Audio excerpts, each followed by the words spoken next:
do, they're gonna have to sit down.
I know what's going to happen. Everyone's going to raise their phone. That's what I'm going to yell.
Welcome back to Nightline.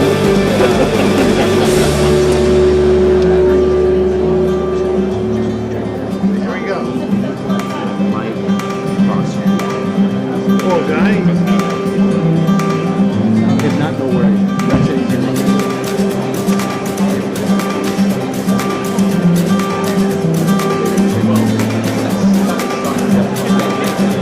No worries.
Embark on a transformative journey where innovation meets purpose. Our world is a complicated web of interconnections, geopolitical shifts, technological breakthroughs, and social transformations. As we navigate global complexities, we find purpose to resilience and sustainable growth. Artificial intelligence is redefining industries and reimagining the future. From robotics to digital solutions, AI is not just a tool, it's a revolution in motion.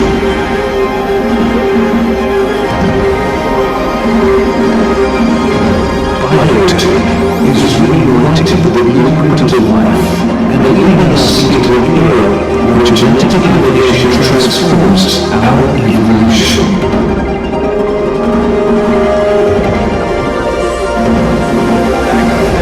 Sport is more than competition. It's a catalyst for vitality, unity, and well-being. The future of technology and athletics prepares human performance beyond boundaries. From F1 tracks to soccer fields, innovation drives a bold new chapter in sportsmanship. Visionary investors and innovators show us that the power of transformative technology is relentless. Innovation is lasting, and when it becomes a surge of investments, planting the seeds of tomorrow's breakthroughs. We must not forget about our planet. We need to protect our precious earth for the next generation. The future is ours to shape if we invest with purpose. Welcome to the third edition of the FII Summit, Miami.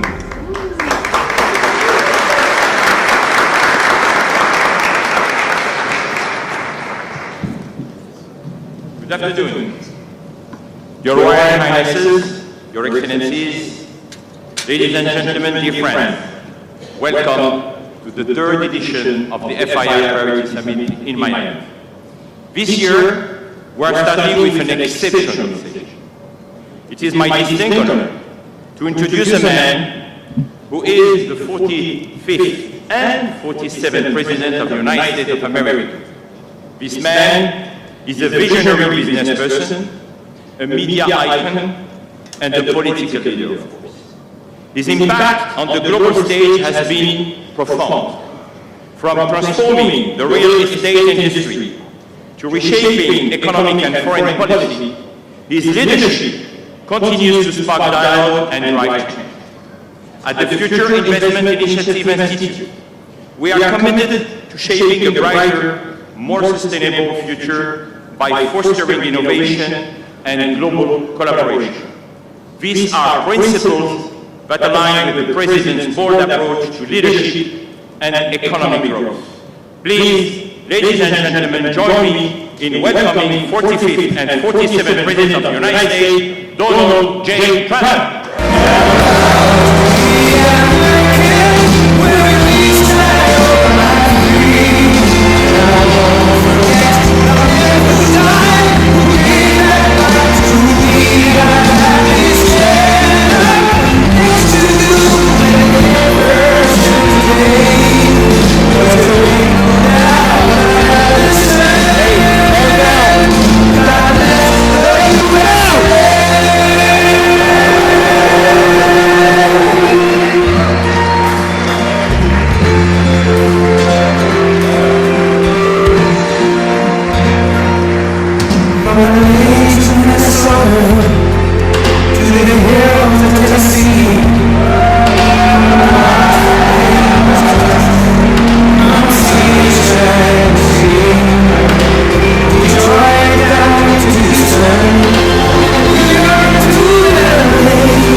group. This is, you have to see outside, it's going wild outside with a lot of love for all of us, I guess.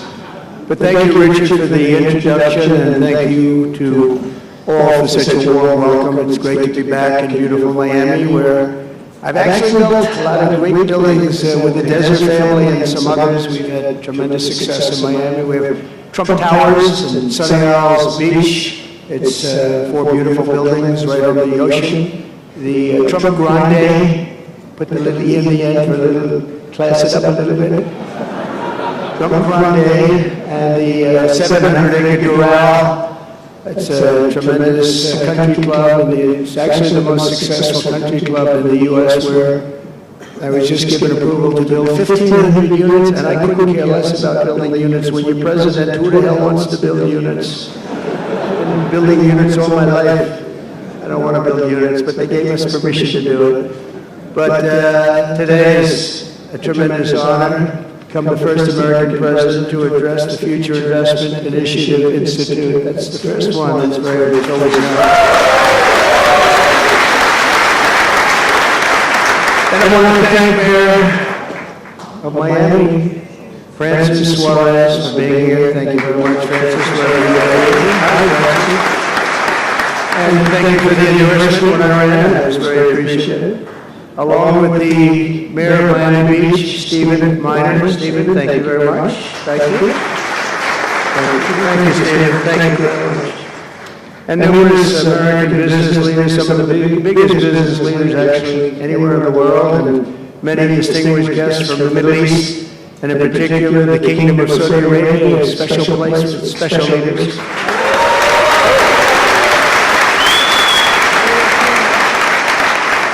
And including FII Institute Chairman and Governor of Public Investment Fund, which is a seriously big fund. Yasser, I see you there. Stand up, Yasser. Everyone knows Yasser. Thank you. Great guy, great person. And Finance Minister Mohammed, thank you very much. Thank you, Rick. Thank you very much. Good to see you again. That's a pretty good Finance Minister of that part of the world. That's not bad. Other parts of the world not so good, but that one is good. And many other senior government leaders, I also want to recognize the Kingdom's ambassador to the United States, Her Royal Highness Princess Rima.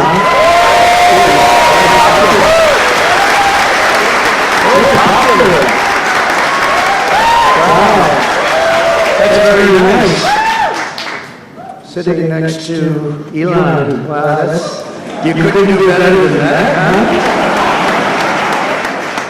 As well as my own special envoy to the Middle East, who's really done a fantastic job, Steve Witkoff. Thank you. And Michael Waltz is here. Where's Michael? Michael's been so busy. They've been going back and forth and back. And, a woman who's just voted the most powerful woman anywhere in the world. No, I'm going to go with Princess Rima, but she was voted the most powerful woman anywhere in the world, Susie Wiles. Thank you. Most powerful woman, that's pretty good. We have to talk to you about that, Susie. It's pretty good. And also, we all know Jared Kushner, a very special guy. Thank you, Jared. Thank you, Jared. And Elon Musk. He's been making it in the news lately, hasn't he? Very positive. Stand up, Elon.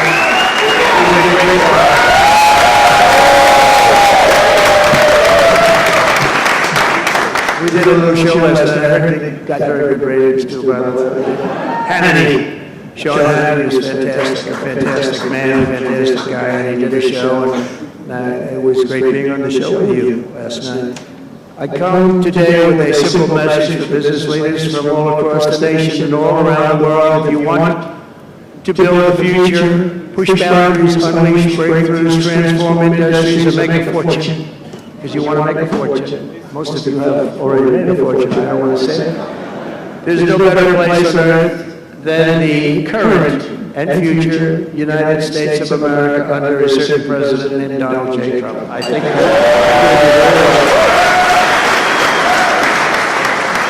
and they're saying that November 5th, Election Day, 2024 will go down as one of the most important days in the history of our country. said in 129 years, the most consequential election. I don't know if they're right about that or not, but it sounds good. I wanted to see if I could get a couple of more years stacked on, but I figured the fight wasn't really worth it. 129 is a lot. And as of January 20th, 2025, the dark days of high taxes, crushing regulations, rampant inflation, flagrant corruption, government weaponization, oh, I know about weaponization, and total incompetence will be gone forever. Will be gone forever. Because the United States is back and open for business, and the golden age of America has officially begun. You see it happening. Since my election, America's economic engines have come roaring back to life in just a very short period of time. Think of it, from November 5th, the progress that's been made has been amazing.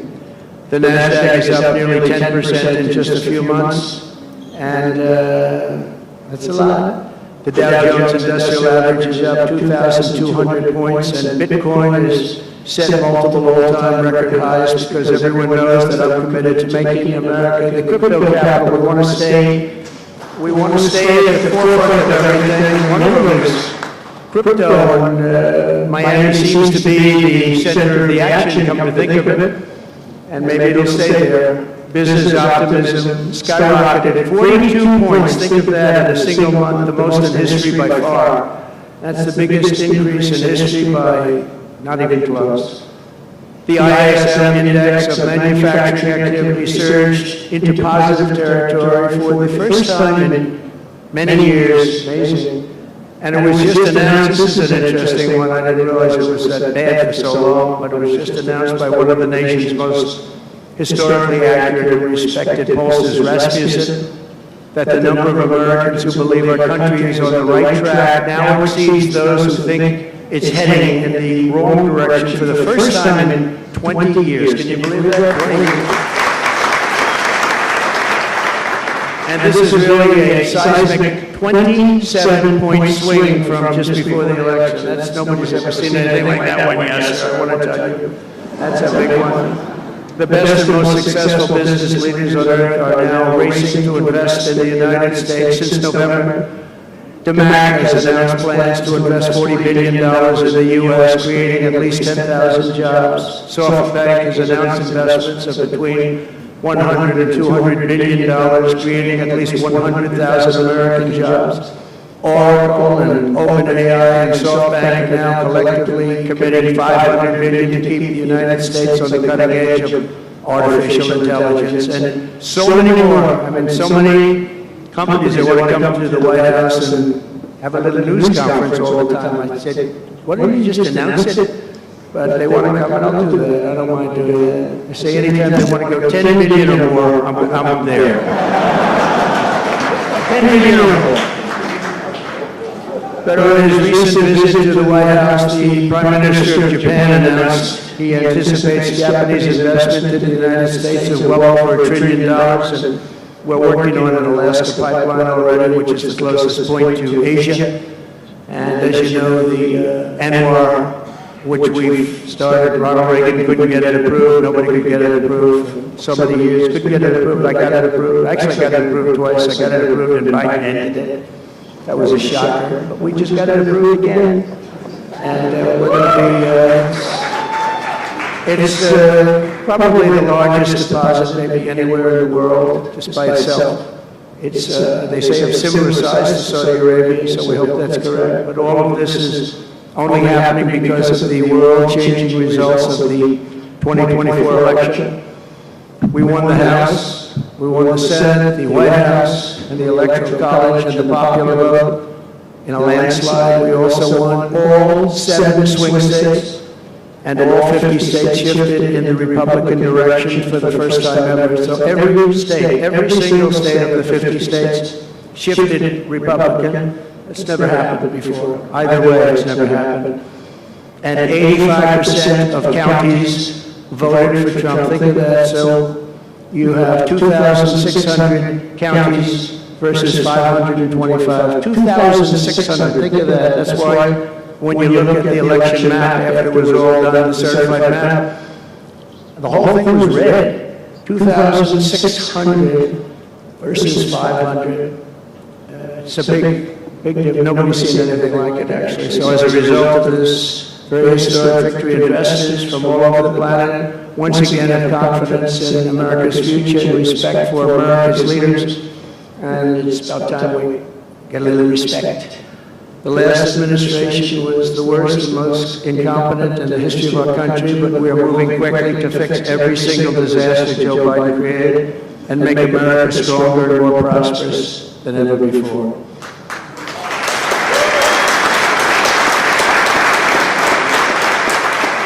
Our first and most urgent mission is to remove the criminals that Biden allowed into our country with the ridiculous and very dangerous open borders policy. They came from all over the world. They came from prisons and jails. They came from mental institutions and insane asylums. They were gang members. They were drug lords.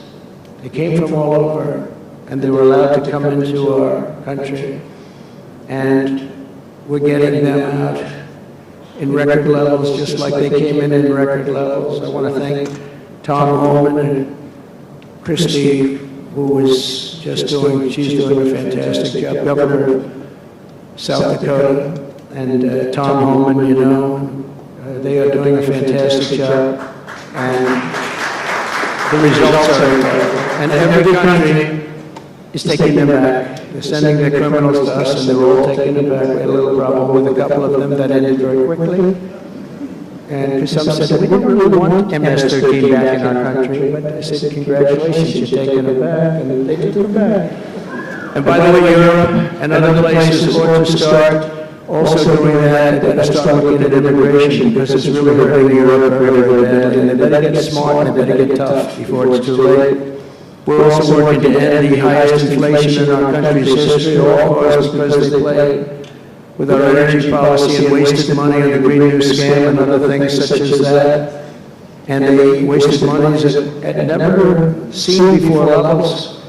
If Joe Biden had simply held federal spending at the pre-pandemic levels we had in 2019, we right now would have virtually no inflation. We're trying to balance the budget immediately, and because of the tariff income, which is really, it's already turned out to be amazing, actually. It's really meant more for bringing countries and companies into our country, but it's, the numbers are rather staggering. Because we're the big piggy bank that everybody wants to be, and they can play games and they can say, well, there'll be retribution and, you know, equal this and that. They can't be equal, but we want to keep it so that we're the big piggy bank. And if we had years like we did the last 4 years, that wouldn't have lasted too long. We're not promising it, but, you know, all of these things could happen. We hope to balance our budget, so I don't want to promise it, because if I do and we come about $10 short, the fake news media back there would say, we have breaking news, he did not make it, he did not make it. But we'll get it done very soon. It might not be this year, but it could be this year. Actually, we have a chance of getting it even this year, which people would be shocked at, because they were talking about 10 years, 15 years, 20 years. When I took office last month, we inherited the consequences of inflation. That was more than 4 times what it was when I left 4 years ago. Think of that, I left, it was at 1.4%. And the annual government spending over $1.5 trillion more than projected in 2020 alone, 1.5 trillion. But under the Trump administration, all of that is changing faster and more dramatically than anyone ever thought possible. They didn't think it was possible to do what we've done in just a very short period of time. We've accomplished more in 4 weeks than most administrations accomplished in 4 years. On my first day in office, I imposed an immediate federal hiring freeze, a federal regulation freeze, and a foreign aid freeze. I signed an order creating the Department of Government Efficiency and put a man named Elon Musk in charge. Thank you, Elon, for doing that.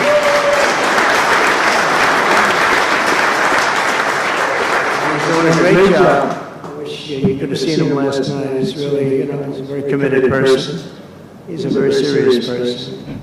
And these are very high IQ people. You know, I like high IQ people.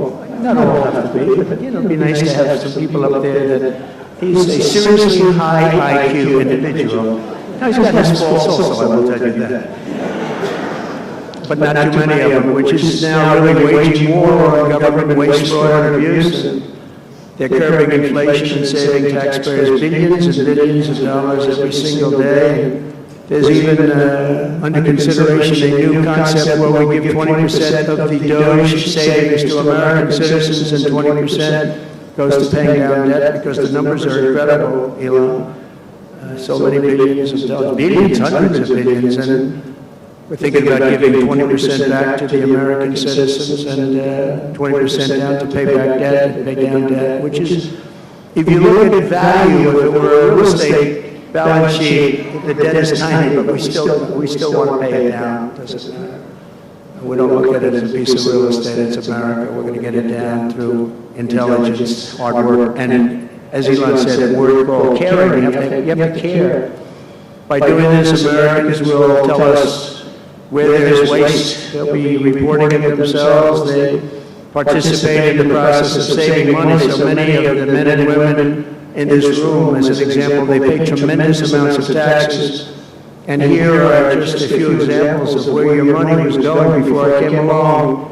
These are just some of the, just taken at random. Oh, there are much worse examples than this. I was just looking at them before the speech, and I can tell you they were much worse.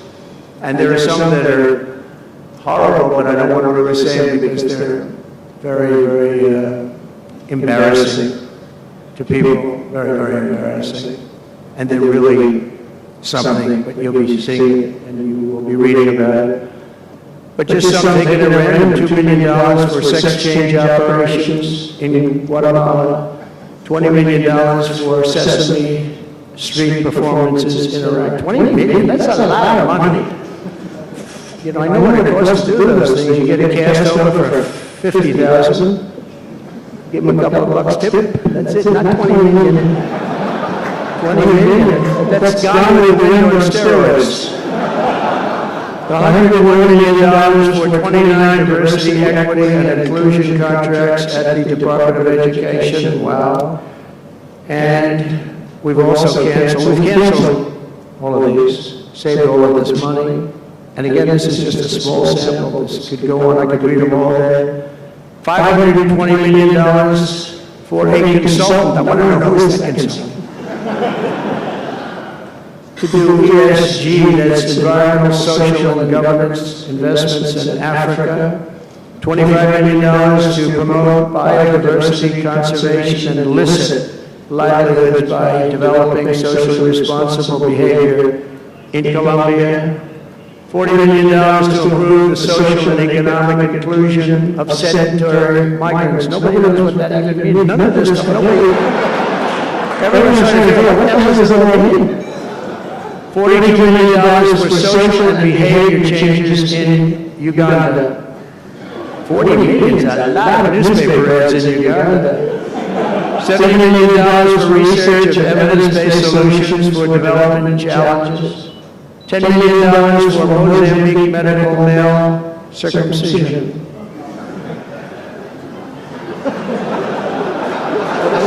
What does that mean? $2.3 million for strengthening independent voices in Cambodia. $14 million for improving public procurement in Serbia.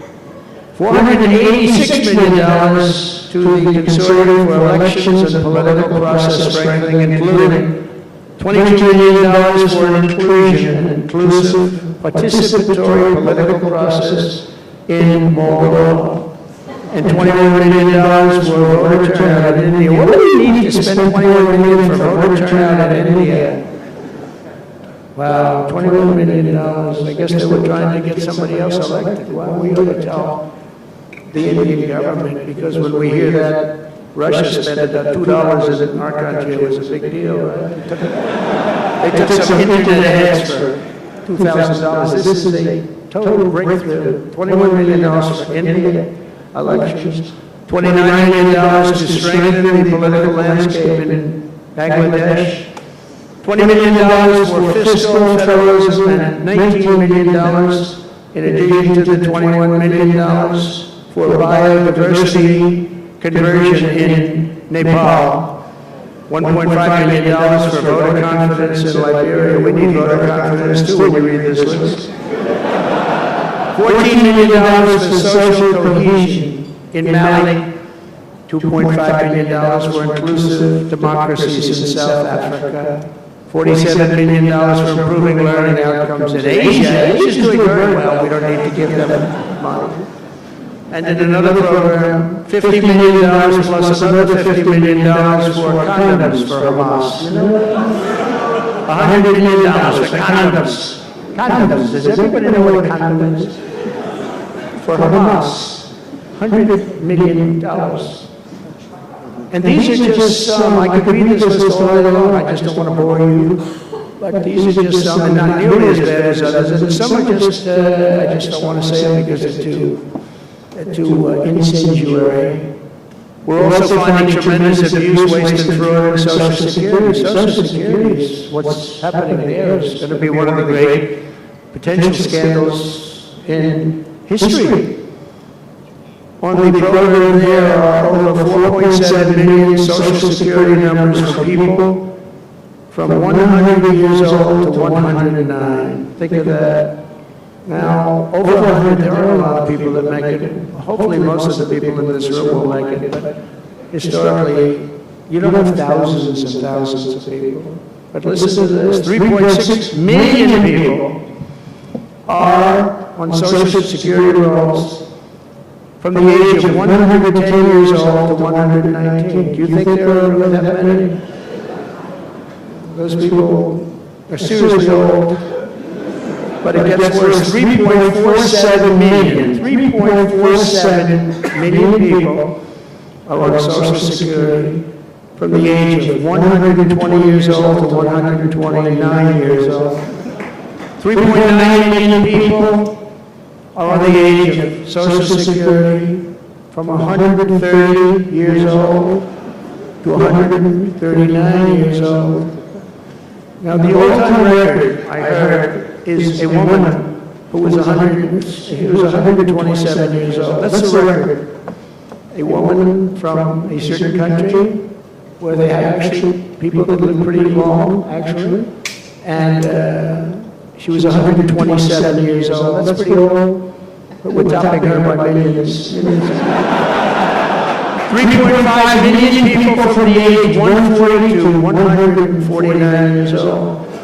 1.3 million people are on Social Security from the age of 150 to 159.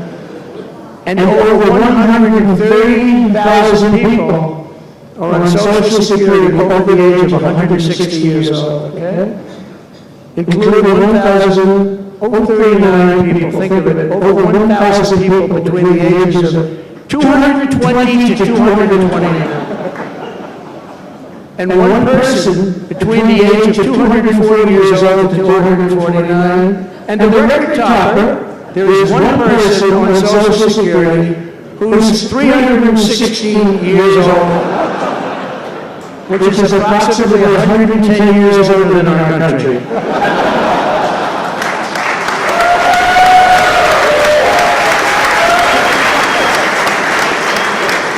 So what we're trying to find out, and what we will find out, is are people being paid from all of these, you know? Somebody pocketing 10,000 here, 10,000 there, what's going on? So we'll find that out pretty easily because we have a lot of computer geniuses. I said to Elon, who are these people that are doing this, the Doge people? I said, who are they? Where do they come from? He said, well, number one, they love our country. Number two, they're really genius at computers. So nobody's going to fool them. When they go in, they see some bureaucrat that's scamming the country, and they try and talk about, you know, certain computer language. These people say, no, it doesn't work that way. These are people that have a natural ability as you know, brilliant computer people. It was very interesting when he told me that. I said, that's what you need today. But all of these scams have now been terminated. In addition, over the past month, we have effectively eliminated the U.S. Agency for International Development, which was funding much of this lunacy. We virtually shut down the out-of-control CFPB, escorting radical left bureaucrats out of the building and locking the doors behind them. What they were doing was so terrible, where they were spending the money was so terrible. What we haven't looked at yet, but will be, is does the money come back to them? Because nobody can be stupid like that. And they're not stupid, they're smart, actually. You know, why are they doing that? Does money come back to them? So we'll figure that out pretty easily, I think, and quickly. But I've ended all of the so-called diversity, equity, and inclusion programs across the entire federal government and private sector, and notified every single government DEI officer that their jobs have been deleted, they're all deleted. And it's interesting, even these companies that have tremendous amounts of money, a number of them just announced, Walmart, if you can believe it, they just announced that they're stopping. And, you know, these companies are running off like $220 million. How can you spend that much money no matter what you're doing? If you're teaching something, you're going to have an instructor, you're going to talk, you're going to give them a book. Please read the book. You know, then you find they spent $225 million. What's going on?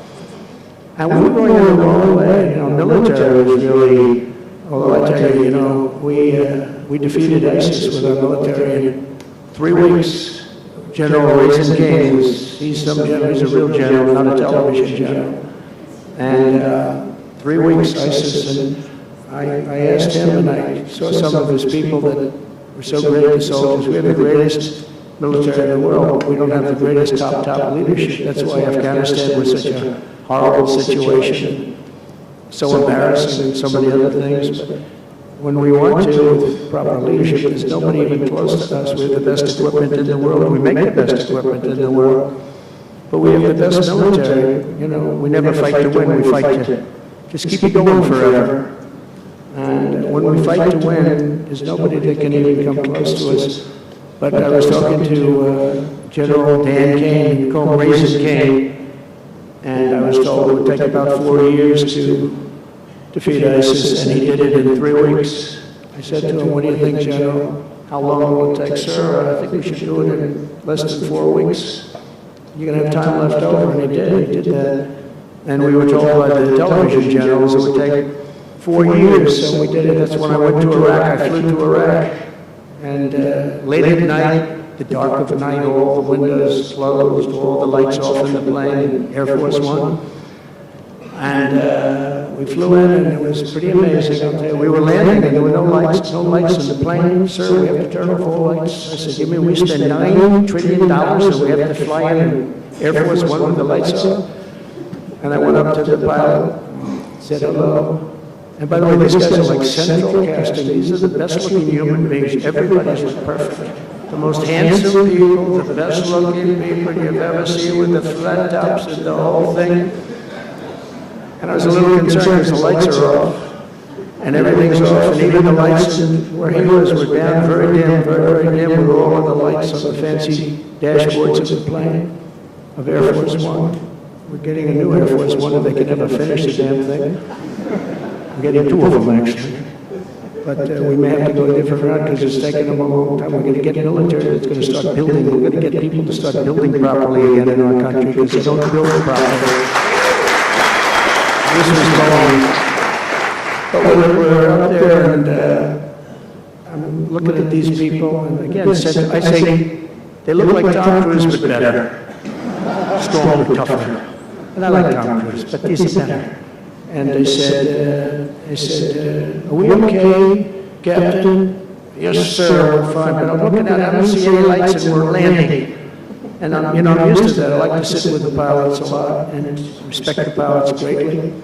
And we're up there, and we have a computer. I call it the computer voice, where it goes 1,900, 800. It's feet. Your feet above ground, so that means you're very low. And I'm looking down, and my eyes are pretty good. And I don't see any lights. And the computer goes out. It sounds like an intelligent individual. It goes 1,000. We're 1,000 feet up, it's a 10-story building, there's a big plane. And then it goes 900, 800, 700. I said, Captain, we don't see any lights. Is everything? Yes, sir, everything's fine, sir. We'll be landing in 3 minutes. And then it goes like 600, 500. Captain, we okay? And then it goes 400, 300, 200, and I'm saying, man, there's nothing out there.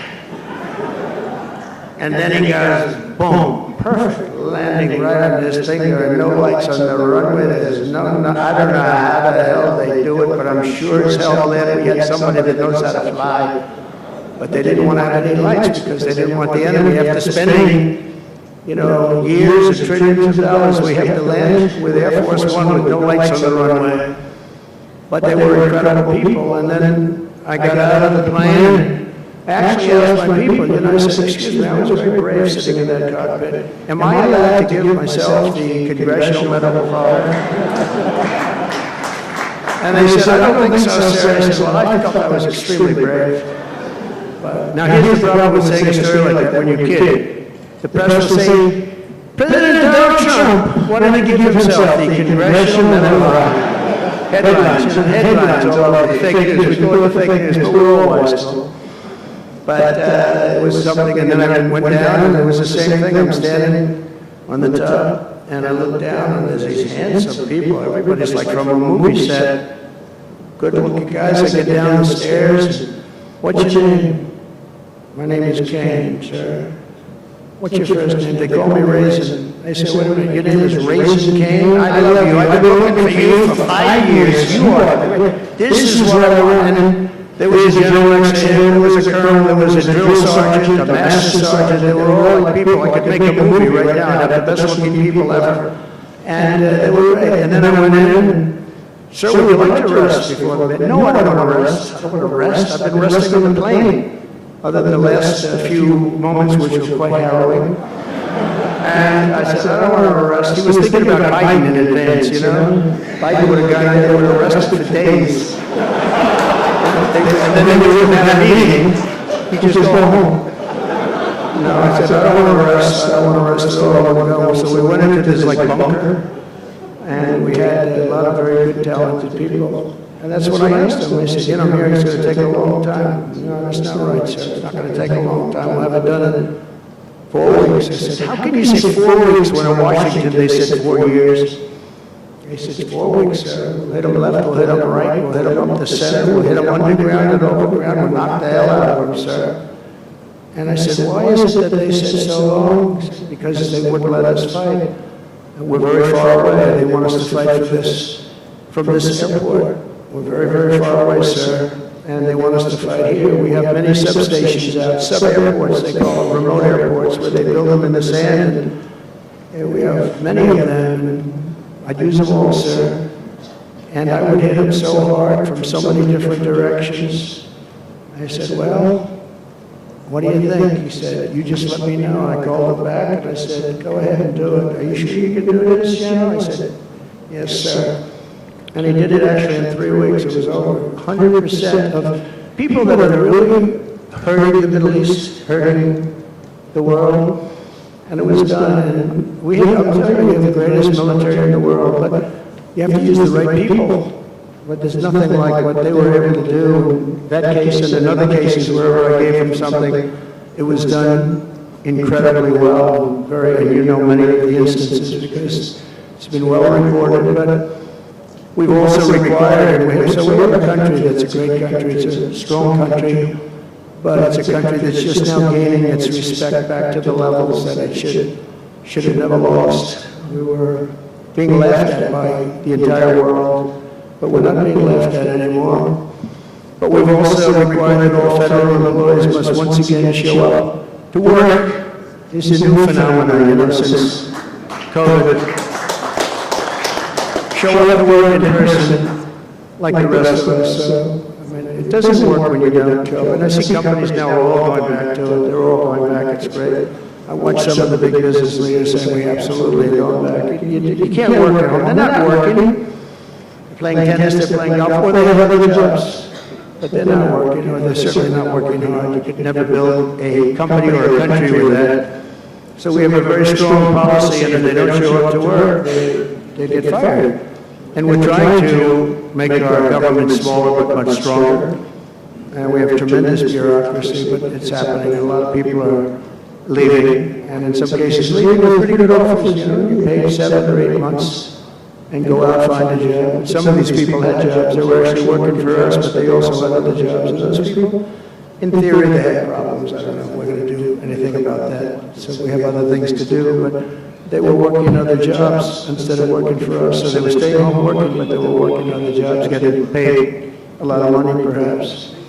We offered deferred resignation buyouts to all federal workers, resulting in more than 75,000 bureaucrats voluntarily surrendering their taxpayer-funded jobs. A lot of them are leaving because they don't want to be caught having a second job. Some are leaving because they didn't want to be in government any longer.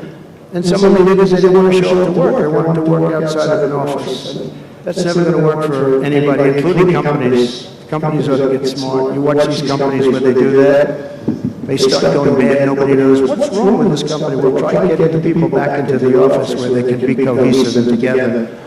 In less than a single month, the Department of Government Efficiency has already saved over 55, this is just a short period of time, $55 billion.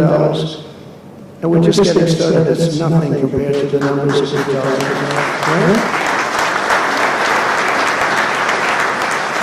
We're ending trillions of dollars in waste.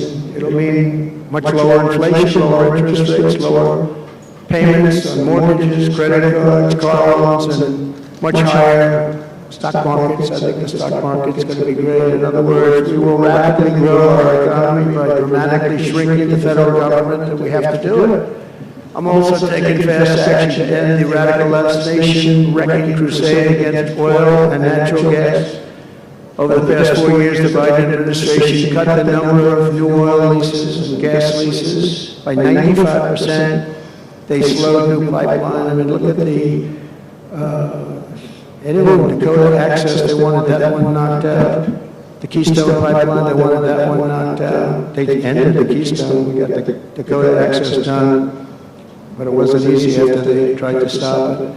They slowed new oil and gas pipeline construction to virtually a halt. They shut down 38% of active oil and gas rigs in the United States, but they let the wind turbines go round and round and round. The wind doesn't blow, they got problems. They kill all the birds, they ruin the sightlines, they ruin the plains and the beautiful areas of our country, including the oceans, the lakes. They closed more than 50 power plants, all causing energy prices to skyrocket. You saw that happen. That's what caused inflation, pretty easy. These policies were so destructive that despite draining nearly 40% of U.S. strategic petroleum reserve, meant for emergencies, it was meant for emergencies. It wasn't meant for getting the price of gasoline down so that you can win an election. It didn't work for winning the election. Actually, there's so many people that are driving that it's a very small number. It just had a very small effect, but in the meantime, it takes it down.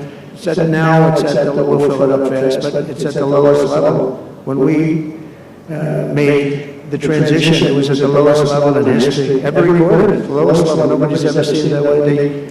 They put it all out because they thought they could keep gasoline prices down a little bit, just go past the election, and after that, they didn't care. And it didn't work because they didn't get elected, I got elected. But the price of gasoline still rose over 35%, and in some cases, at some periods, it was 100% and 125% during certain periods of time. Under the Trump administration, we have implemented a very different plan. You probably heard of it. It's called Drill, Baby, Drill. And we're doing that. The world runs on low-cost energy, and energy-producing nations like us have nothing to apologize for. We have more energy than any other nation in the world, and we're going to use it. And we're going to use it on AI plants. I was telling some of the people that came in that, they're very interested. Everybody's talking about AI. I hope you're right. I don't know, who knows. But Elon, they're right. They're going all AI. They are all in for AI. The problem is, to do it, just in our country, you need twice the electricity just to open up and be the top of AI. You need twice the electricity that we have right now in the entire country. You take all the electricity you need more than twice. You need twice, you need double what we have right now just to fuel this new industry that's growing. I was amazed when I heard that number. They all said, how can we do this? Because, you know, in China and various other places, you can probably get it with the shake of the hand. But in our country, you can't, but now you can because we've declaring a national emergency in order to get fast approvals. And we're going to have, if you build a plant, you're able to build an electric generating facility right next to your plant. So you'll be making your own. You won't have to count on utilities. You won't have to count on an old grid that could fail. Could get hit by something, bad things or good things, but you're not going to have to worry about grids. You're not going to have to build your plant, and you build your essentially you become a utility in a way. You build your own electricity. You want to build extra and put it out and get paid for that. You're going to be able to do that. You can put it back into the grid, but you're going to be able to build with your plant a generating facility, and we're going to get you Lee Zeldin, head of the environment and environmental. The environmental group, various groups, and we've got them unified now, but we're going to get you very fast approvals. They'll be approved so fast, your head will spin, and we're going to get that whole industry started. We're going to be the head of it. We're leading right now. We have the greatest brain power. We're leading right now. I expect that we're going to be leading by a lot, but we're going to get you the energy very, very quickly. That would be the one thing that everybody was concerned. How do we have that much electricity when Los Angeles has blackouts and brownouts right now? There's a lack of electricity, but we're going to get it at levels never seen before. I ended the ridiculous Green New scam, halting tens of billions of dollars of wasteful deficit spending. And I withdrew the United States from the unfair one-sided Paris Climate Accord, and I ended Joe Biden's insane electric vehicle mandate because it was just insane. I repealed the last, and by the way, if you want to buy an electric car, it's great. If you want to buy a gasoline-driven car or a hybrid, it's great. Whatever the thing happens to be, I heard hydrogen is hot. The problem is when it's not, you're in deep trouble. Because when that sucker blows up, they don't find the body. So that's one that I said, you know what, let's take a pass on that one. They said it's good, but when it's bad, it's really bad. You find the bodies on trees on the side of the tree. I said, I think we'll pass on that one. Right? We're not going to want that one. But you never know, maybe someday it'll be good, but it doesn't sound like it's off to a good start. I repeal the last administration's very destructive natural gas export ban. And last week we approved our first new liquefied natural gas export license, and we have literally hundreds of people that want to export.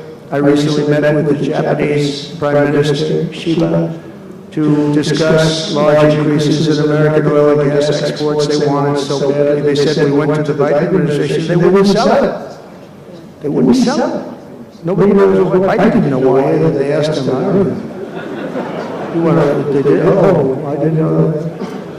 But we're going to sell it, and the new project in Alaska is going to feed all of Asia. We're going to take care of all of Asia. We have so much oil and gas, like very few people, like very few countries have, like really actually no country has. I also met with Prime Minister Modi of India, who wants to greatly expand India's purchase of American energy, and my administration has also launched the most aggressive deregulation program of any nation in history.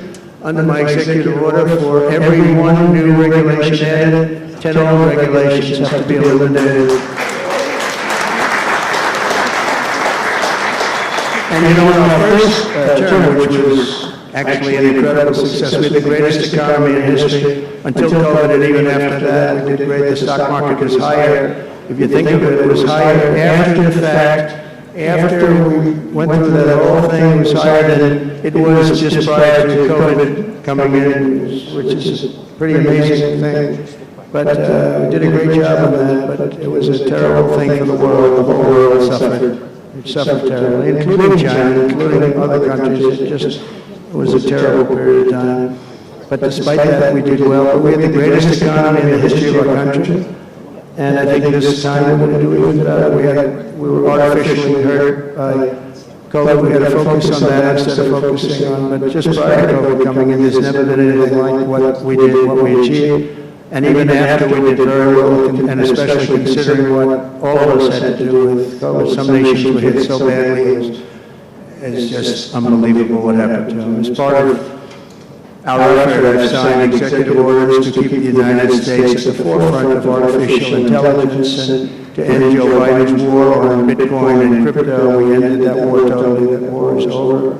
They were very hostile toward them until the very end, just because there's so many people on Bitcoin and crypto that just before the end, the SEC came out and they were being very nice. I was so nice to people because so many people were being indicted for no reason whatsoever. Very political group of people. It's all they did was they liked indicting people, but they were being indicted, and many of those indictments were dropped just before the election because they said, wait a minute, there's 100 million, 125 million people using this, and they didn't want to have, all these people being voted against, but by the time they did that, it was too late. We had that vote entirely, I think. I think anybody smart that believed in that, and there were a lot of people believing it, anybody that was smart voted for Trump.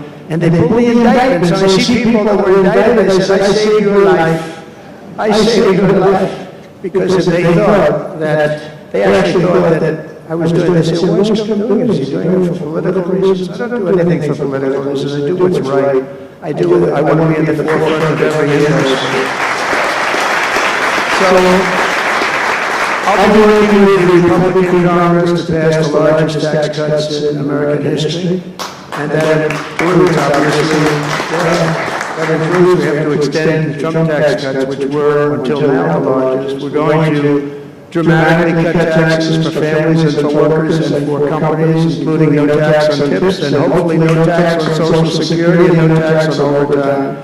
And that overtime one is a sleeper, because I think a lot of people are going to be spurred on to do a lot of extra work when they hear that. A lot of companies really like it, a lot of people really like it. The new Trump tax cuts will also include 100% expensing for new factory construction in the United States and anything else that you're going to buy with capital. If you buy something that is going to be good for our country, we're going to let you expense it, 1 year expense. And I did that the first time, and everybody was saying, can you go back to that? And you're still getting it, it's 40% or whatever, but it, pares down, but we're going to bring that right up to the top level. I think that had a lot to do with the success that I had during my first term. And we'll substantially cut taxes for all domestic producers of oil and gas and just about everything else that they produce. In my first term, I brought the business tax down from around 40% to 21%, which everybody said was an impossible thing to do. I cut it from 40 to 50. It actually was state, he said it was much higher than 40, but I got it down to 21%, and now I'm bringing it down to a goal of 15%, but only if you make your product in America. In other words, you're going to be at 21%, but if you make your product in America, you're going to go from 21 to 15. If you don't, you're going to be 21%, which is still lower than anything. So guys like Elon are going to come and make these great cars in the United States. So a lot of people will, a lot of people call, a lot of car companies have called. They called me, three of the majors. They called and they said, we're looking all over the place. We want to be there. I'm going to be announcing tariffs on cars and semiconductors and chips and pharmaceuticals, drugs and pharmaceuticals and lumber probably and some other things over the next month or sooner. And it's going to have a big impact on America. We're bringing our businesses back. If they don't make their product in America, then they very simply they have to pay a tariff. But if they do make their product in America, they don't have to pay any tariff, which will bring. It's all going to bring trillions of dollars into our treasury, or it's going to mean that there won't be any taxes because we want to have a fair base. If they don't have it, we don't have it. If they don't pay, they don't charge us, we don't charge them. It's pretty simple. The Republican Party is once again the party of common sense. We're a party of common sense. We want strong borders. We don't want men playing in women's sports. We don't want to have transgender for everybody. We're the party of common sense. That's how we won the election in such a big manner. We'll no longer allow other countries to ransack and plunder our nation. That's why I've announced that we will soon begin imposing reciprocal tariffs on any country that engages in unfair and unequal trading practices. If they tariff us, as I said, we will tariff them at the exact same rate. So a certain country, because some of these countries, even countries that I've already mentioned, are extremely aggressive with tariffs. Nobody knows that. European Union, they have a VAT tax that's devastating. It's very tough for people on the outside. Hard to sell cars, really impossible to sell them because they also have non-monetary tariffs that are very, very tough. But if you take a look at that, it's a very unfair situation. And the VAT tax is similar to the tariff. Around the world, they're moving quickly to end wars, settle conflicts, and restore the planet to peace. I want peace, and I don't want to see everybody being killed. And you take a look at the death in the Middle East and the death that's taking place between Russia and Ukraine. It's been going on, and we're going to end it. There's no profit for anyone in having World War III, and you're not so far away from it. I'll tell you right now, you're not so far away. If we would have had this administration for another year, you would have been in World War III, and now it's not going to happen. In the Middle East, I've restored my policy of maximum pressure on Iran, designed to bring peace. And we designated the Houthis a terrorist organization, destroying shipping lanes all over the place, making it very hard for people to get their product delivered, making it very difficult. We'll take care of that situation. And we've secured a ceasefire in Gaza. We're bringing in the hostages, and we're bringing them home to their families. Some of them are in pretty bad shape, I have to tell you. To end the horrible war in Ukraine, I've spoken with President Putin and President Zelensky, and our teams began negotiations this week in Saudi Arabia. I want to thank Saudi Arabia for that. It was so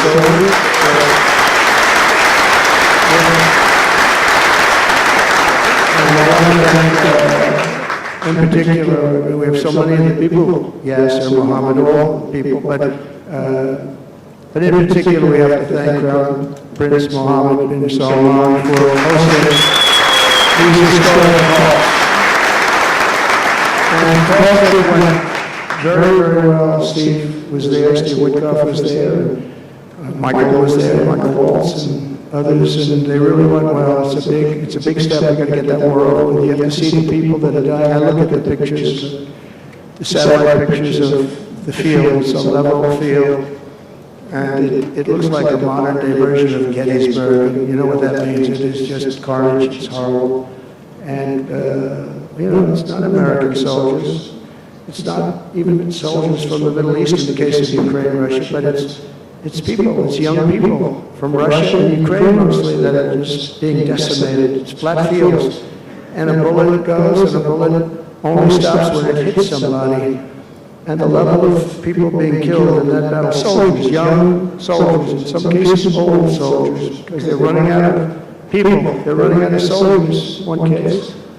But think of it, a modestly successful comedian, President Zelensky, talked the United States of America into spending $350 billion to go into a war that basically couldn't be won, that never had to start and never would have started if I was president, not even a chance. And it didn't start for 4 years, never would have started.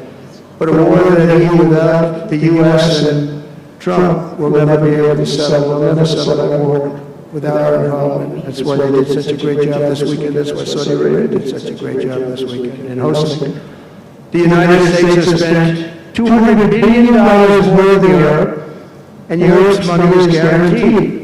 They get their money back. It's a form of loan. Nobody knows that. I know that. I said, why isn't somebody saying, we do it the same way? And we spend much more money. We have to equalize. But while the United States gets nothing back, so they get their money back, it's a loan. We just give our money. And we had a deal based on rare earth and things, but they broke that deal. But they broke it 2 years ago. We had a deal because they said, we're spending $350 billion, and Europe gets their money back in the form of a loan, and we don't. We're just giving the money hand over fist. That's the Biden administration for you. But they're no longer dealing with the same United States as they were dealing with a few months ago. Why did Crooked Joe Biden demand equalization, and that this war is far more important to Europe than it is to us, and that is a very big, beautiful ocean and a separation. This is, we're helping Europe, we're trying to help Europe. On top of this, Zelensky admits that half of the money that we sent them is missing. They don't know where the money is. He said, well, we don't know where half of it is. That's great, wonderful. He refuses to have elections, slow, and the real Ukrainian poll, I mean, how can you be hard with every city is being demolished? It's hard to be, somebody said, oh, no, his polls are good, give me a break. Every city is being demolished. They look like a demolition site, every single one of them.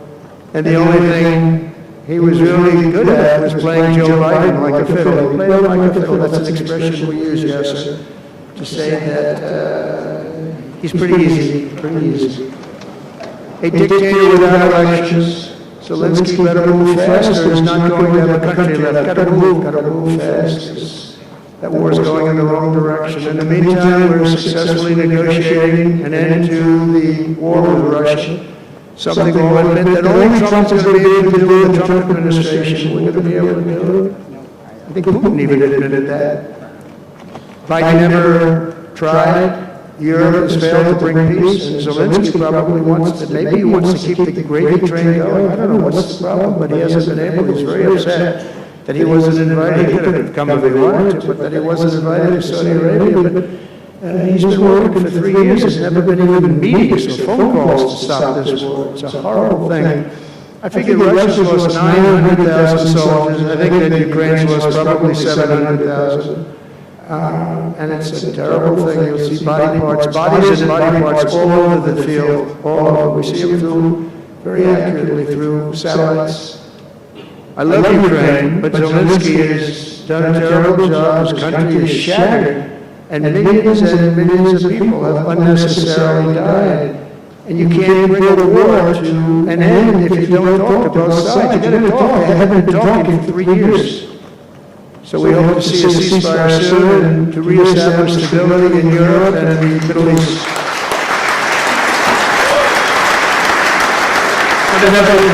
Thank you.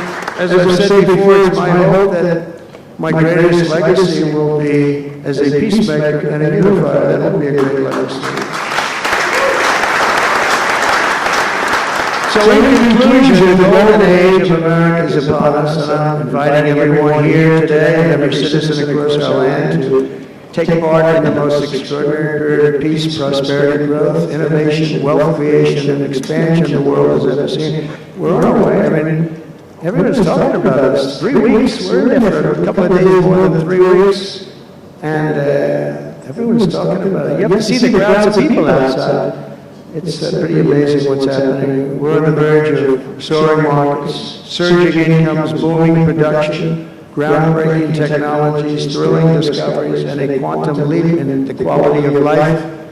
Absolutely a quantum leap. One day very soon our country will have the greatest economy in the history of the world because we once again have a president who puts America first, and we put America first, and your country should put your country first. But in the end, we want America first, and when it's all beautiful, which is going to be pretty soon, we want to help other countries, and you want to help other countries. But, you know, I tell your leaders, and some of the leaders are in this room right now, you've got to put your country first, whether it's Saudi Arabia, whether it's somewhere else, you've got to put your country first, but we're going to have plenty left over to help others also.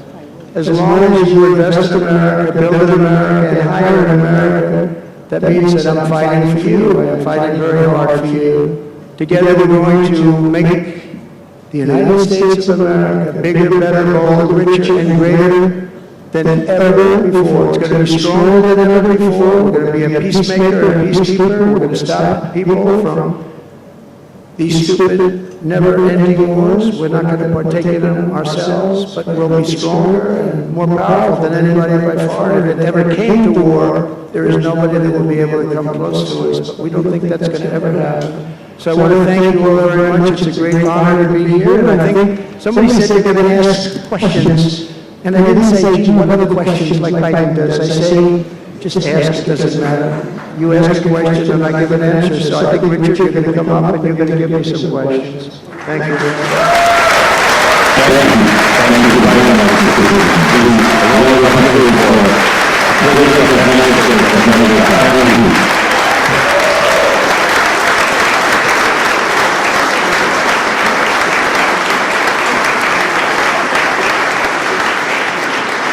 Mr. President, thank you for accepting to take a few questions. 20 years ago, I don't know if you will remember, we were under the same roof in Orlando and you were delivering an amazing speech in front of 3,000 sales reps, giving them the best advice to be successful. So, what is the best piece of advice that you have ever received? Well, I think it was watching my father. You know, my father was a very hard worker, and he just worked hard.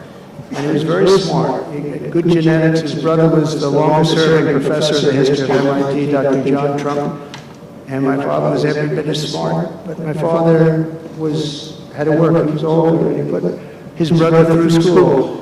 In fact, he once said, boy, I put him through so much school. He had 3 different degrees. And they asked him to stay on at MIT, but my father was the same ilk. And I noticed that my father was a happy man. And what he did is he worked. He just worked all the time. He worked. And he loved it. And really, I think the best piece of advice I got from that is you have to love what you do. And if you love what you do, you're going to have a happy life. If you don't, I mean, I see so many people, they're in businesses that they don't want to be in. They're in businesses that, you know, they're bored in or they're not good at it, they don't have a natural ability at it. There is such a thing as natural ability, whether it's sports or acting or anything else. I mean, some people have an ability for something, try and find that ability, but you have to love what you do. If you love what you do, you're going to be, at least you have a good chance of being successful.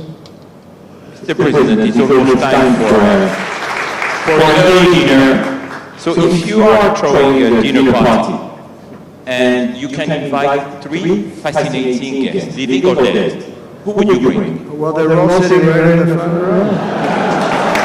Yes, sir, are you ready? Mohammed, are you ready? Steve Whitcroft. We have history of the most important person, at least until the World Cup is over, is here. Johnny, stand up. He gave the United States the World Cup. Johnny, thank you. I didn't know you were here. That's very good. He's the king of soccer. That's not bad. And you've done a fantastic job. You know, but it's very interesting.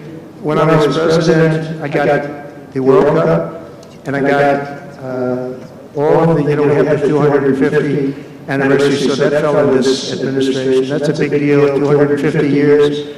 But we have all of these things happening, and I also got the Olympics. And I was called by the mayor of Los Angeles, sir, would you call up the Olympic Committee, because it was at that time President Obama will not take their phone call, we're going to get the Olympics in Los Angeles. And by the way, they've recommitted to Los Angeles at a level that, you know, I was very worried about that. And they've, the opposite, you know, somebody could have said, well, we're going to do it someplace else. They have actually recommitted, they're going to make it bigger and better than ever. So, you know, but I had the Olympics. So I got the Olympics, I got the World Cup. And I said, and the 250, but that one I didn't get. But it was there, it was in this term. And I ran an election, and we did fantastic in 2016. We did much better. Millions and millions, tens of millions, but millions and millions of votes better. And bad things happened, and I didn't get that one. And I said, you know, when I originally signed the Olympics, I said, I won't be able to even be president, and I got the Olympics, because if I didn't, when I spoke with the people, the organizing committee and the people in different parts of the world, they asked me to do it because the president wouldn't do it. I was president-elect, and I gave them a talk. I couldn't get them off the phone. They were starving for love. And the bottom line, they gave us the Olympics. And I said, you know, isn't it sad I won't be president? Then we had the election result, and now I'm president for the Olympics and for the World Cup. So I'm very happy about that, Johnny. Thank you very much. Thank you. I'll be there. I promise I'll be there. And by the way, Mr. President, backstage you have a gift from Gianni. He gave us the first ball with your name, which will be played for the World Cup in America. It's going to be great. Thank you, John. Very much. I love that any day you would take a sabbatical year, but if you could take a sabbatical year, Mr. President, what unconventional thing would you do? Sabbatical. You don't work for money. But you said Sabbath. It's a big difference. It's almost the opposite when you think about it, right? I think what I do is, look, what I'm doing now is the most exciting job in the world. It's a hard job, not an easy job. It's a nasty job. It could be a lot easier with, you know, I think that the news media has to straighten themselves out because people are getting it, you know, they're losing tremendous popularity, and they've lost their prestige, and they've lost their credibility. And I think it's a very important thing, the news media, but I think they have to straighten themselves out, because the people are going around them now. They have so many different things, with like Elon with X, which was a big thing, and we have Truth, which has been fantastic, and we have so many other things that you don't really need traditional. But I will tell you that there is just nothing I could do to enjoy my life, whether it's that or anything else that it is, because this is the only, I had to make a big decision, and it was a very risky decision, because if I would have lost, my life would have been a much different life. It would have been a very nasty life. They were going after me at levels that nobody's ever seen before. Not Andrew Jackson, not Abraham Lincoln. You know, the historians say that the president that was treated the worst by far by the media and overall was Andrew Jackson. In fact, his wife died of heartbreak. They were treated really rough, and Abraham Lincoln was second, but he had a civil war. You can understand that. But nobody was treated like me. Nobody. And I will tell you, you learn a lot about yourself. But there's nothing I'd rather do. I had to make a decision. Do I do this? Because if I lost, it would have been very, very bad. It was dangerous, actually, very dangerous in so many different ways. And I decided to do it. And I said, I have to win, because if I don't win, I spoke to a friend of mine the other night. He said, you know, if you lost, it would have been very, it was actually Sean Hannity just before we did the interview last night. He said, boy, if you would have lost, you would have had a tough life. You would have had a very tough life. So there was a certain amount of courage involved in this decision to run. And it's a great honor to win by this much, to win all 7 swing states, the popular vote. Popular vote doesn't get won that much by Republicans for whatever reason. I think that's changing, because again, we're the party of common sense, and they're the party of some real bad things, and I think they'll change. I think they have to change. It would be wonderful. I'm going to be having lunch with some of the Democrats next week, and it would be wonderful if we could work together. I think working together would be great. But they have to change. You can't get elected on the programs that they want, and that's really what America wants to see. So there's nothing I'd rather do than what I'm doing right now. When we started this conference, yes, sir, his wife at the conference told us I want that to be the place where people will come to understand where to invest in terms of geographies and sector. So, what is the best investment you have made in your personal growth, Mr. President? Well, I was involved in real estate for most of my life, and was, guys like Whitcoff will tell you I was really good at it, and I was successful at it, very successful at it. I've been involved in things prior to being president, but during the last 4 years, I followed sort of the trends, and I've made a lot of money with following some of these trends. And, it's, again, it's something that you do. I really believe that some people have instinct. I think I've always had an instinct for making money. I make money. And I went into show business. I had one of the most successful shows on television. I wrote books, and they were all bestsellers. Virtually every book was a big bestseller, some really big bestsellers. And so I don't know, it's whatever I do, I just want to make it successful. It's very important to me. There are many ways to make money. You can be in many different fields.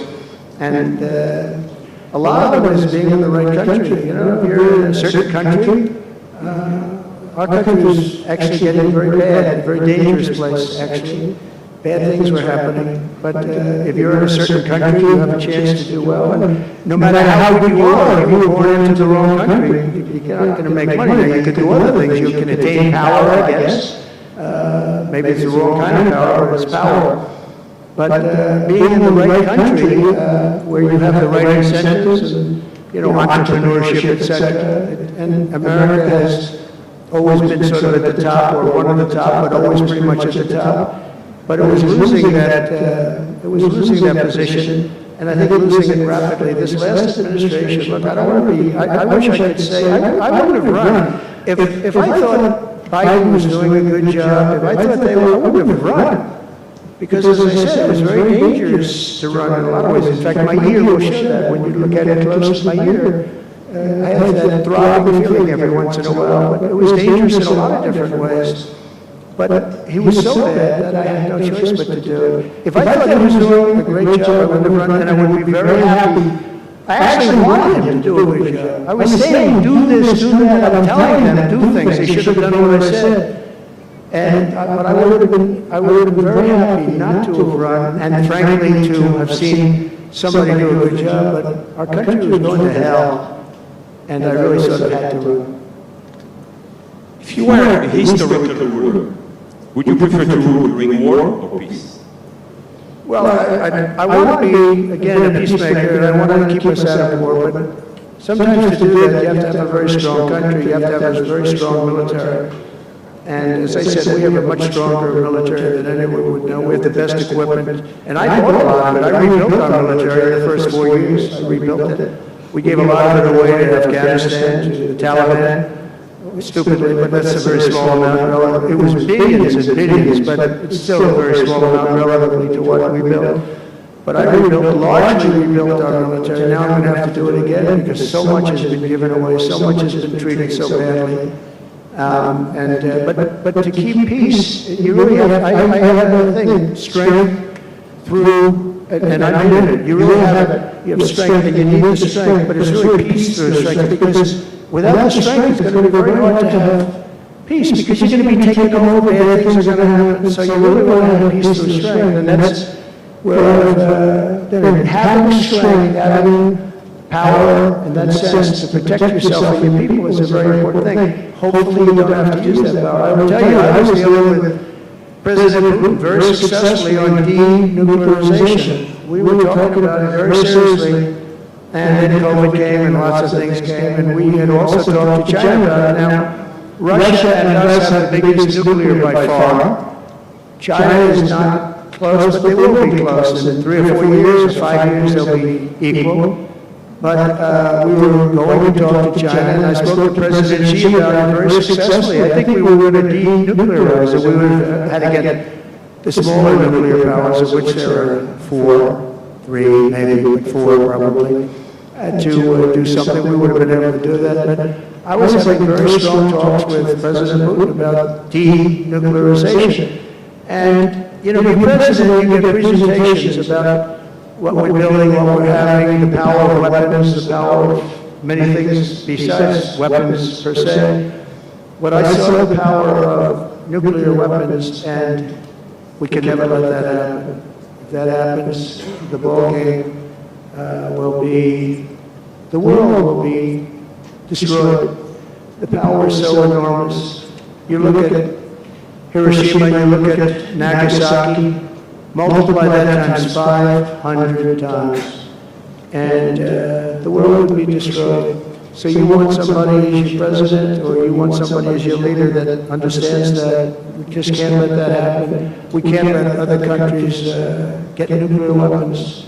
Not only Iran, Iran is a good example, maybe the one that people think about, but we can't let that happen. The power of weaponry today is so enormous that the world would disintegrate, so we can't let it happen.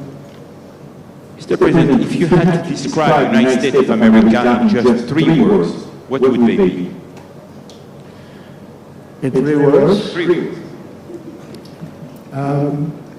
Love, respect, and strength. That's a tough question. That might be my best answer. That reminds me of high school. That may have been the toughest question. You think Joe Biden could have done that? I don't think so. Well, we're almost at the end, Mr. President, but talking about the United States of America, what is one cultural habit in the U.S. business that the rest of the world could learn from? What is the best practice? Well, I think we love our families, but I think a lot of the world loves their families. I was speaking to the head of Mexico because I complain constantly about people pouring in. Now our border is the strongest border we've ever had. We've gone from the worst border ever in history to the strongest border. But I was speaking to the president of Mexico, a very wonderful woman actually, and I said, we're talking about drugs, you can't let people come through your country and come into the country. You know, it was not that nice, but they understood what I was saying.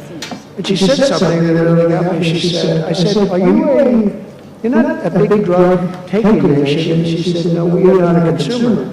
And I said, consumer, what is, an interesting word, we're not a consumer nation, we're not a consumer of drugs. I said, what an interesting, and why is that? She said, well, we have very strong family values. I said, but we do too. We do too. We have very strong, our families are devastated by what's happening with fentanyl, and China will not be doing, we're going to make a deal with China, and we're not letting that happen anymore. And I had a deal, by the way, before I left. I had a deal with President Xi where they were going to give the maximum penalty to anybody making fentanyl and sending it into the United States. And the maximum penalty is the death penalty, and it wouldn't stop.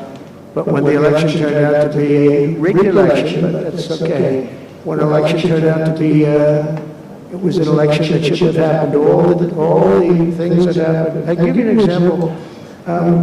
We wouldn't have had October 7th, Israel attack. We wouldn't have had Ukraine and Russia fighting. We wouldn't have had inflation. We wouldn't have had all of these things that, happened. But in speaking with her, she said our family values. I said, well, you're not really saying anything there because we have great families too. We have great family values. She said, plus we advertise a lot. I said, ooh, you mean you advertise about how bad drugs are? Yes, we do. We spend a lot of money on advertising. And I said, unbelievable. That was such a great conversation because we're going to spend hundreds of millions of dollars advertising how bad drugs are so that kids don't use them, that they chew up your brain, they destroy your teeth, your skin, everything. And I thank you for that. I make so many calls and I never learn anything from anybody. I know everything and I never learn anything from anybody. And I spoke to the woman, as soon as she said it, she didn't have to say exactly what, I said, exactly, what a great idea. And I think we're going to have, and I saw the pieces of it, we're going to go in with $100 million and then another $100 million initially. But I saw some of the ads and they are really violent. I said, you have to make them strong. Your skin practically comes off after a period of time. You lose your hearing. You lose your teeth. It is terrible. And we show this happening to people. And I think we're going to, we did very well with, we had blue ribbon committees headed up by the First Lady of the United States and a lot of other people that, they have no idea the viciousness of these cartels and these people. And they're smart. They're very smart, tough people. Making a fortune, by the way, an absolute fortune. But we got it down 18%, which was a record. But 18% is not great when you think about it. I think we could get it down 50 or 55 or maybe even 60% with advertising. So she really gave me something. I was going to call her and tell her that she did, but now I don't have to call her because she's going to be seeing this right now. So to the President of Mexico, thank you very much, I appreciate it, but we're going to do a great advertising campaign saying how bad it is, how drugs are so bad for you. My last question, Mr. President, you have mentioned briefly in your speech about the legacy. What would you like your legacy to be, if you can tell us more about it? That I came into a country that was great, but is in trouble. And I made America great again, and I got it out of trouble, and people respect America now, and we were a country of peace, and we brought peace to the rest of the world. Thank you very much, Mr. President. Thank you very much.